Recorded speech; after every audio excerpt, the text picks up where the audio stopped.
बिस्मिल्लाहिर्रहमानिर्रहीम। मैं हूं उमर हयात खान और आप देख रहे हैं मेरा ऑफिशियल यूट्यूब चैनल। और बड़ी इंपॉर्टेंट डेवलपमेंट हुई है आज, लेकिन अब हम देख रहे हैं कि इसराइल की जानिब से ख़ास तौर पर जो सीज़ फायर हुआ है उसकी खिलाफ वर्जी की जा रही है। अब ये नहीं पता कि इसराइल जो है वो क्यों इसकी खिलाफ वर्जी कर रहा है, लेकिन इसराइल की जानिब से लेबनान पर जो है वो हमले किए जा रहे हैं।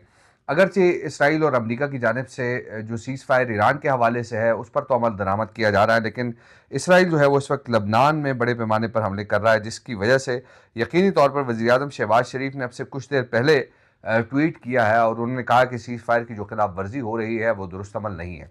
और इसी तरह अगर देखा जाए तो पाकिस्तान की जो एक तरफ कामयाब सफारतकारी है, अमेरिका ईरान के दरमियान 2 हफ्ते की जंगबंदी है, उस पर हम ये देख रहे हैं कि इस कामयाबी को जो है वो आलमी दुनिया इसकी मोतरफ़ है, लेकिन 2 ऐसी कुव्वतें हैं कि जो जिनको ये कामयाबी हज़म नहीं हो रही। मैं इस पे इसलिए बात कर रहा हूँ क्योंकि हमेशा जब भी पाकिस्तान या पाकिस्तान के बेहतर इमेज की बात होती है, तो ये 2 कुव्वतें हैं कि जो ये समझती हैं कि शायद ये मौजूदा जो रिजीम है या मौजूदा जो हुकूमत है उसकी इतनी कैपेबिलिटी नहीं है, लेकिन फिर भी आलमी दुनिया में इनको वो मकाम हासिल हो रहा है।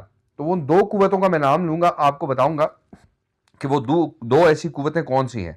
अब मसला ये है कि अभी कुछ देर पहले जो है वो वज़ीर-ए-आज़म शहबाज शरीफ ने ट्वीट किया है और उन्होंने कहा कि पाकिस्तान का जंगबंदी की खिलाफ वर्जियों पर ये ज़ाहिर है उसको तशवीश है और इससे अमन अमल जो है उसकी रूह को मुतासिर किया जा रहा है। और ख़ास तौर पे अगर देखा जाए तो वज़ीर-ए-आज़म शहबाज शरीफ ने समाजी राब्ते की जो साइट है एक्स, उस पर अमरीकी और ईरानी आला हुकाम को मुखातिब करते हुए कहा है कि तनाज़े वाले मुख्तलिफ इलाकों में जंगबंदी की खिलाफ वर्जियों की इतलात सामने आई हैं जो अमन अमल की रूह को मुतासिर कर रही हैं। और वज़ीर-ए-आज़म ने कहा है कि तमाम फ़रीक़ैन ज़िम्मेदारी का मुज़ाहरा करें और तयशुदा 2 हफ्तों की जंगबंदी का मुकम्मल एहतराम करें ताकि सफारती कोशिशों को आगे बढ़ने का मौका मिल सके। और मौजूदा सूरत हाल में तहम्मुल और बर्दारी नागुज़ीर है, इसलिए फ़रीक़ैन को चाहिए कि वो कशीदगी में इजाफ़े से गुरेज़ करें ताकि मुज़ाकरात के ज़रिए तनाज़े का पुरअमन हल तलाश किया जा सके। शहबाज शरीफ ने मज़ीद क्या कहा है कि सफारतकारी को मौका देना ही खित्ते में देर पा अमन के क़याम की जानिब अहम कदम साबित हो सकता है। अब मसला क्या है? मसला यह है कि पाकिस्तान ने तो अपनी भरपूर कोशिशें की हैं और इस पूरे अमन अमल में पाकिस्तान ने अपना किरदार बड़े अहसन अंदाज से निभाया है। मैं आज इंटरनेशनल मीडिया के कुछ लोगों को देख रहा था, बड़े जो चैनल्स हैं इंटरनेशनल मीडिया के, चाहे वो अमेरिकन चैनल्स हैं, चाहे वो दीगर मुल्कों के चैनल्स हैं, उनमें जो पाकिस्तान की सफारतकारी की पॉलिसी है उस पर बड़े बेहतरीन अंदाज से जो है उसको सराहा जा रहा है और ये बताया जा रहा है कि पाकिस्तान जो है वो ऐसा मुल्क है कि जिसने एक इनिशिएटिव लिया कि इस जंग को जो है वो इस जंग में जो है वो सीज़ फायर होना चाहिए। अब अगर 2 हफ्तों का वक्त है, 2 हफ्ते जो है अगर इस जंग में कोई अहम मामला नहीं होता, तो उसके बाद हमें ये नज़र आएगा कि पाकिस्तान की जो कोशिशें थी वो कामयाबी की जानिब गई हैं और वो लोग जो पाकिस्तान के किरदार के हवाले से सवालात उठा रहे थे उनके मुंह बंद हो जाएंगे।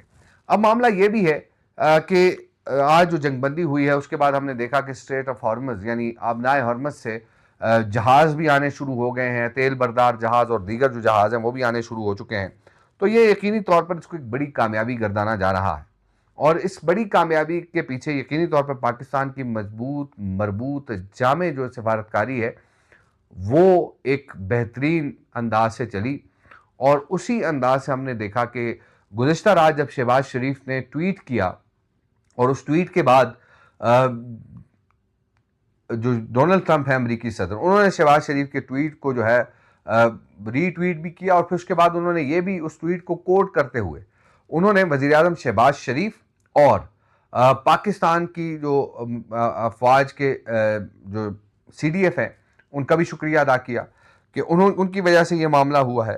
अब ज़ाहिर सी बात है कि ये 2 कामयाबी जो है वो बड़ी अहम है, लेकिन दूसरी जानिब डोनाल्ड ट्रंप जो है वो अमेरिकी सदर हैं, वो कुछ भी कह सकते हैं और उन्होंने ये कह दिया है कि अब ईरान को असलहा सप्लाई करने वाले जो ममालिक हैं उन पर 50% जो है वो तिजारती टैरिफ जो है वो आयद किया जाएगा।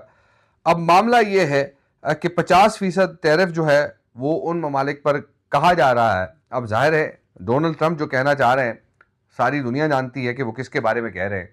एक तो चीन है जो किसी न किसी तरीके से ईरान की हेल्प करता रहा है और दूसरा रूस है, और रूस भी जो है वो ईरान की हेल्प करता रहा है। और अब शायद एक टाइम टेकिंग एक्सरसाइज की जा रही है, और शायद ये पता भी लगाया जा रहा होगा कि कौन है इसके पीछे जो इतने बड़े पैमाने पर ईरान को असला। लेकिन एक चीज़ मैं आपको बता दूं कि जो एदाद शुमार सामने आए हैं इस जंग के दौरान, कि ईरान एक वाहिद मुल्क है कि जिसके पास 3200 बैलिस्टिक मिसाइल्स हैं, जो शायद अमेरिका के पास भी नहीं। और ईरान ने जो अपनी ये मिसाइल कैपेबिलिटी को बढ़ाया है, इसमें उसने 40 साल का वक्त लिया है। अब मामला ये है कि पाकिस्तान जब न्यूक्लियर स्टेट बन रहा था, तो उस वक्त भी ये कहा जा रहा था कि पाकिस्तान शायद न्यूक्लियर स्टेट ना बन सके, लेकिन पाकिस्तान ने बड़ी कमाल राजदारी से अपने न्यूक्लियर प्लांट पे काम किया और बड़े बेहतरीन अंदाज से जो लोग थे उनको गैदर किया, और फिर पाकिस्तान न्यूक्लियर स्टेट बन गया।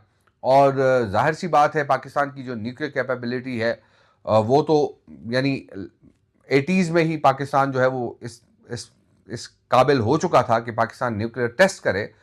लेकिन पाकिस्तान ने न्यूक्लियर टेस्ट नहीं किया, और फिर जब 1998 में 13 मई को या 11 मई को भारत ने पोखरान में 5 एटमी धमाके किए, तो फिर पाकिस्तान पर दबाव बढ़ने लगा, और फिर पाकिस्तान ने जो है वह एटमी धमाके किए। और उस वक्त जो अमरीकी सदर थे बिल क्लिंटन, उन्होंने पाकिस्तान पर प्रेशर डाला, और ये बात ऑन द रिकॉर्ड है। नवाज शरीफ उस वक्त वजीर आजम थे, लेकिन उनके मुखालफिन भी ये कहते हैं, यानी जिन्होंने बाद में पार्टी छोड़ दी, वो भी ये कहते हैं कि बिल क्लिंटन ने कहा कि $5 अरब ले लो और ये एटमी धमाके ना करना। तो ये एक सिचुएशन भी सामने आई थी। अब हम देख रहे हैं कि ईरान ने अपनी जो कैपेबिलिटी है, मिसाइल कैपेबिलिटी, उसको बढ़ाया, और इस अंदाज से बढ़ाया। न्यूक्लियर वेपन भी जो है वो तैयार करने की बात हो रही थी, लेकिन शायद उस हद तक ईरान को कामयाबी ना मिल सकी, क्योंकि जो अमेरिकन सैंक्शंस थी वो आड़े आ गई। और कभी कभार हम ये देखते थे कि हल्की फुल्की मौसीकी जो है इन मुल्कों के दरमियान लगी रहती थी। और पिछले साल भी हमने देखा कि मई जून के दौरान भी कशीदगी जो है वो बढ़ी, और फिर अमेरिका ने जो है वो ईरान के जो एटमी साइंटिस्ट्स हैं उनको निशाना बनाया। अब मामला ये है कि ईरान ने तो अपनी जंगी इस्तेदाद को बढ़ाया। जो डोनाल्ड ट्रंप की मिस कैलकुलेशन थी वो जाहिर है उस पर अब तनकीद हो रही है। डोनाल्ड ट्रंप ने तो कहा था कि जैसे ये जो खामनाई हैं उन पर हमला करके वो उनको मार देंगे, तो उसके बाद जो ईरान के अंदर रिजीम चेंज के हवाले से जो इससे पहले प्रोटेस्ट हो रहे थे, जो एजिटेशंस हो रही थी, उसको बुनियाद बना करके लोग घरों से निकल आएंगे और इस जो करंट रिजीम है उसको टॉपल कर देंगे। अब मामला ये है कि वो चीज़ तो ना हो सकी। और जब अमेरिका और इसराइल ने ईरान पर हमला किया, तो उस वक्त हमने ये देखा कि वो लोग जो हफ्ता पहले या 10 दिन पहले सड़कों पर ईरानी हुकूमत के खिलाफ मुजाहरे कर रहे थे, वो भी अमेरिका और इसराइल के खिलाफ हो गए, और वो कहते हैं ना कि यक जान दो कालब हो गए। अब मामला ये है कि ईरान जो डोनाल्ड ट्रंप की कैलकुलेशन थी वो गलत निकली, और उस पर उनको तनकीद का भी सामना करना पड़ा। और इस जंग के दौरान ख़ास तौर पे एक तो वो अपने जो एडवाइज़र थे उनसे हाथ धो बैठे, और दूसरा जो आर्मी चीफ थे उनसे भी हाथ धो बैठे।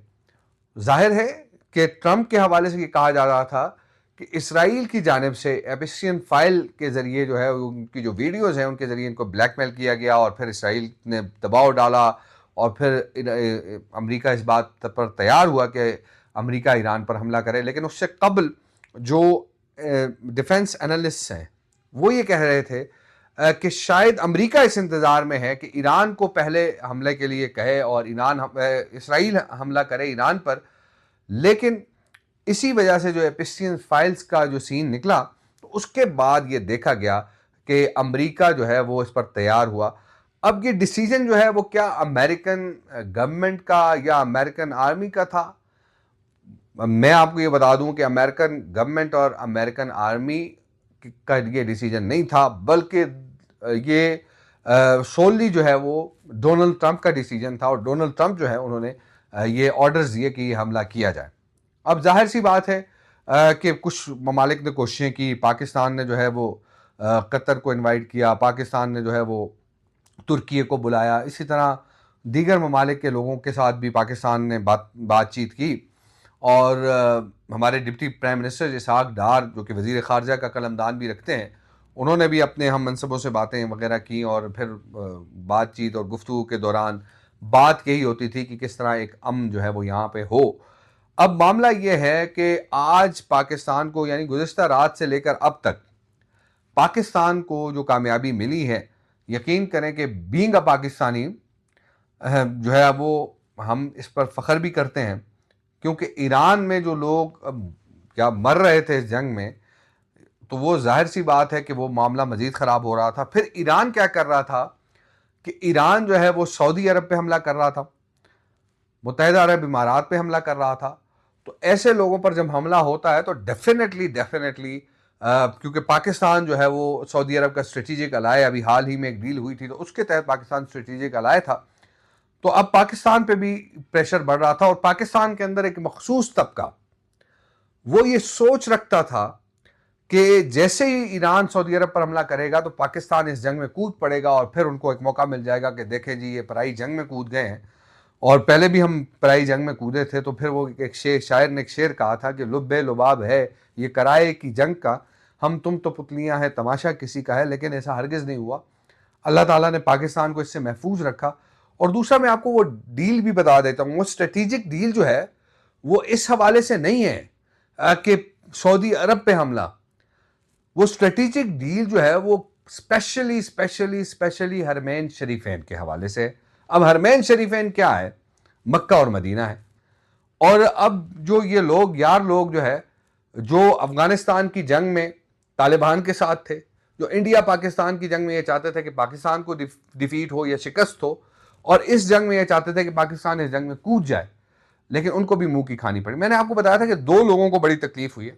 दो ऐसे फैक्टर्स हैं जो ये चाहते थे कि ये मामला जो है इसमें पाकिस्तान को चुपकी का सामना करना पड़े, पाकिस्तान इस जंग में कूद जाए।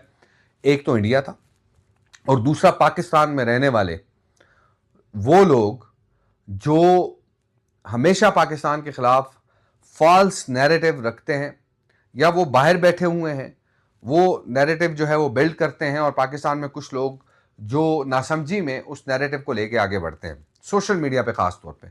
क्योंकि मुझे इन चीज़ों में, मैं इसलिए नहीं कहता कि मैं किसी मखसूस जमात का नाम नहीं लेता, उस जमात में भी मुहिब वतन लोग हैं, बड़े अच्छे लोग हैं जो पाकिस्तान से मोहब्बत करते हैं, अगरचे वो उस जमात के लीडर से मोहब्बत करते हैं लेकिन पाकिस्तान से भी मोहब्बत उतनी ही करते हैं। तो वो एक ऐसा तबका जो है वो अब भी सोशल मीडिया पे लगा हुआ है। तो ये मामला ऐसा है कि इसको हमें उस अंदाज से देखना चाहिए। लेकिन एक no doubt it's a big success for Pakistan and it's a big success for even Muslim community. उम्मत मुस्लिमा के लिए भी एक बिग सक्सेस है कि जाहिर सी बात है कि जो ये ट्रंप का जो ये सारा मामला था उसमें उम्मत मुस्लिमा को भी आपस में लड़ाने के लिए जो है वो तगोदो की जा रही थी।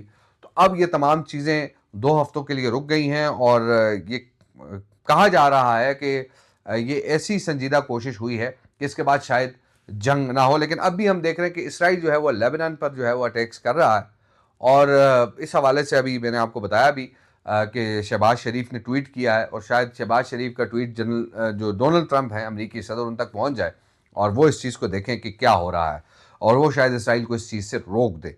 लेकिन शुबकी का सामना करना पड़ा है जी। मैं आपको ये बता दूं, मैं ये कहने में कोई यार नहीं रखता कि ईरान जो है वो ये जंग जीत चुका है, अमेरिका को शिकस्त हो चुकी है, इसराइल को शिकस्त हो चुकी है।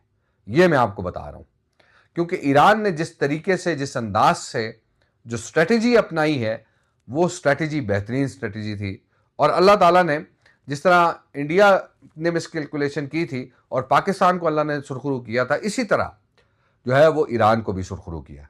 तो डेफिनेटली जालिम जो है वो कब तक जुल्म करता रहेगा? अल्लाह की लाठी जो है वो बेआवाज़ पड़ जाती है, तो फिर डेफिनेटली ये चीज़ें जो हैं वो सामने आती हैं। तो जनाब अब तक के लिए इतना ही। मैंने कहा आपसे बात करूं, बहुत बहुत शुक्रिया। बड़े अरसे बाद वीलॉग कर रहा हूं क्योंकि मैं कुछ मसरूफियात की बिना पे आपसे बातचीत नहीं कर सका था, आपसे गुफ्तगू नहीं कर सका था। तो मैंने कहा कि अब आपको आपके साथ इस मामले पर बातचीत की जाए। आपका तमाम दोस्तों का बहुत बहुत शुक्रिया। अपना बहुत ख्याल रखिए, दुआ में याद रखिए। अल्लाह निगहबान।